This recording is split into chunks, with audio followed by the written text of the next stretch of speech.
আসসালামু আলাইকুম। সকলে কেমন আছেন? আশা করি সকলে ভালো আছেন। আলহামদুলিল্লাহ, আমিও অনেক ভালো আছি আপনাদের সকলের দোয়ায়। আজ আবার চলে এসেছি আপনাদের সাথে নতুন একটা ভিডিও নিয়ে। আসলে আমি আজ আপনাদের সাথে এমন কিছু শেয়ার করব, সেটা হচ্ছে আমি যেখানে থাকি এখানকার বাজারঘাট কেমন, এখানকার রাস্তাগুলা কেমন। আজ অনেক কিছু আপনাদের সাথে শেয়ার করব। তাহলে আসুন। দেখতে পাচ্ছেন অনেকগুলা মানুষ। এরা কারা? এরা কোথায় থেকে আসছে? হয়তো আপনাদের প্রশ্ন থাকতে পারে।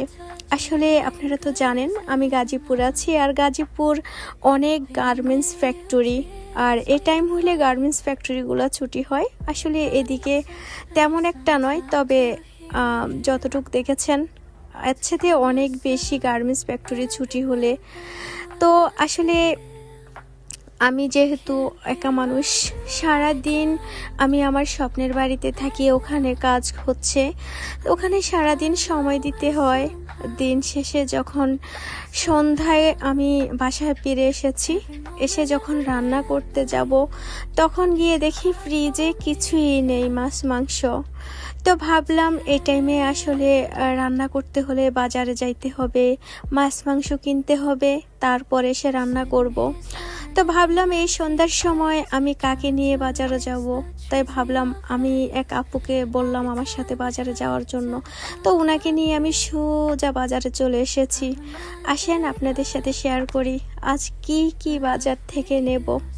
আর আরেকটা কথা না বললে নয়, আমি যেহেতু বাজারে এসেছি অল্প অল্প কিছু মাছ মাংস নেব। কারণ হচ্ছে বাজার থেকে অনেক মাছ মাংস নিয়ে ফ্রিজে রেখে অনেক দিন ওগুলা খাওয়াটা ঠিক না। আসলে বেশি দিন ফ্রিজে রেখে যদি মাছ মাংস খায় তাহলে স্বাস্থ্যের জন্য ক্ষতিকর, ওটা অনেক প্রবলেম। তার জন্য আমি অল্প মাছ মাংস নিয়ে অল্প করে খাই। আসলে বাজারে আসার পরে ঘুরে ঘুরে দেখলাম যে কোন মাছটা ভালো লাগে। যদিও চিংড়ি মাছ, ইলিশ মাছ, এ মাছগুলো আমার খুব ফেভারিট। তবে আমার বাসায় কিছু ইলিশ মাছ আছে, তো আমি আসলে এর বাইরে বেশি একটা কোনো মাছ খাই না, পছন্দ করি না। তো ইলিশ মাছগুলো ভালো লাগছে, তবে ইলিশ মাছ আমার বাসায় আছে। তো আমি মোটামুটি তেলাপিয়া মাছটাই পছন্দ করি। তবে তেলাপিয়া মাছগুলা দেখে ভালো লাগছে, এগুলা একদম তাজা মাছ। মাছগুলা যদিও লাপালাপি করতেছে, তো মাছের দামটাও অনেক বেশি। তো বেশি একটা মাছ নিয়ে নাই, মাত্র অল্প কিছু মাছ নিলাম। মাছের তাজা মাছ দেখে মাছের দামটাও অনেক বেশি নিল। তারপরও ভালো লেগেছে, অল্প কিছু মাছ নিলাম। আর আরেকটা কথা হচ্ছে, সব সময় আমি সবার জন্য দোয়া করি আল্লাহ তাআলা যেন প্রত্যেকটা মানুষের শরীর স্বাস্থ্য ভালো রাখে। যতক্ষণ পর্যন্ত স্বাস্থ্য শরীর ভালো থাকে ততক্ষণ পর্যন্ত নিজের কাজ নিজে করে খাওয়াটাই উত্তম। কখনো আল্লাহ তাআলা যেন মানুষকে এমন না করে যে অল্প থেকেই যেন মানুষকে আল্লাহ অসুস্থ না বানায় এবং অন্যের কর্ম করে নিজেকে না খেতে হয়। তো আমি সব সময় আল্লাহ তাআলার কাছে এই ফরিয়াদ করি যে আল্লাহ তাআলা যেন আমাকে শুরু থেকে শেষ অবধি সেভাবে রাখে, সুস্থ রাখে, আমি যেন সব সময় ভালো থাকতে পারি, সুস্থ থাকতে পারি। তো বন্ধুরা, আমার মাছ নেওয়া এদিকে শেষ। আমি এখন দেখি মুরগি কোথায় আছে, মুরগি কিনতে যাব। বেশি নেব না, দুইটা মুরগি নেব।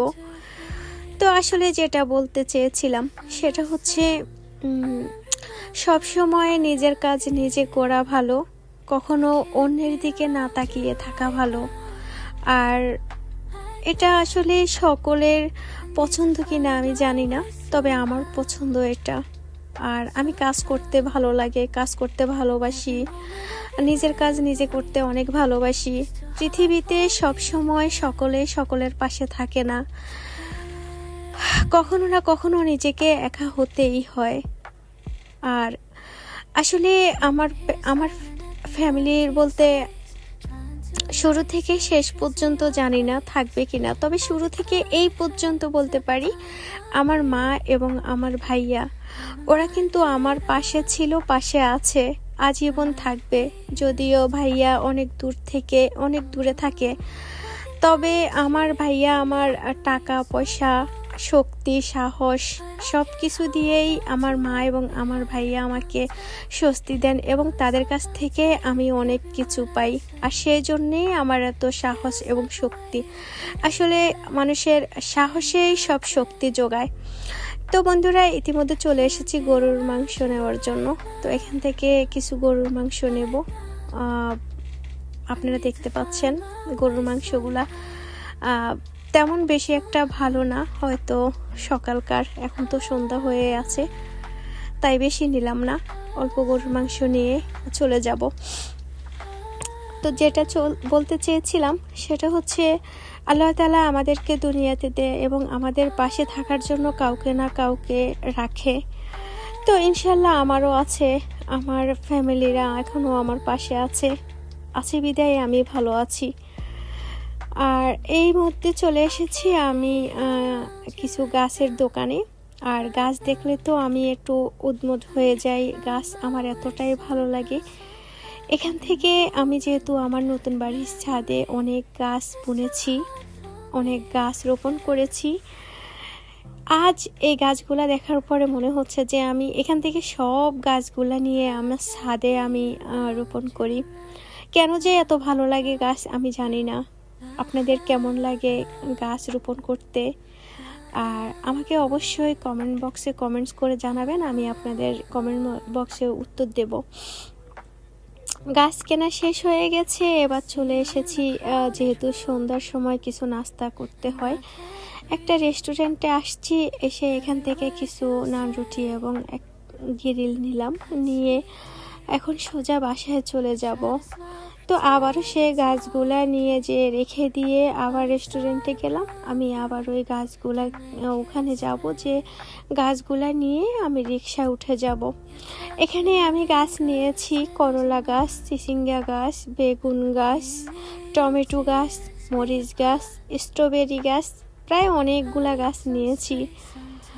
তো এই গাছগুলা যখন আমি ছাদের উপরে রোপণ করব, আবার ওই গাছগুলার ভিডিও নিয়ে একদিন আপনাদের সাথে শেয়ার করব। আর এই গাছগুলো যেহেতু আমি আমার নতুন বাড়ির ছাদে রোপণ করব, তাই আমি নতুন বাড়িতে এখানে রিক্সা থেকে নেমেছি। আর এই গাছগুলা এখানে রেখে আমি আমার বাড়িতে চলে যাব। তো অনেক কথা আপনাদের সাথে শেয়ার করেছি।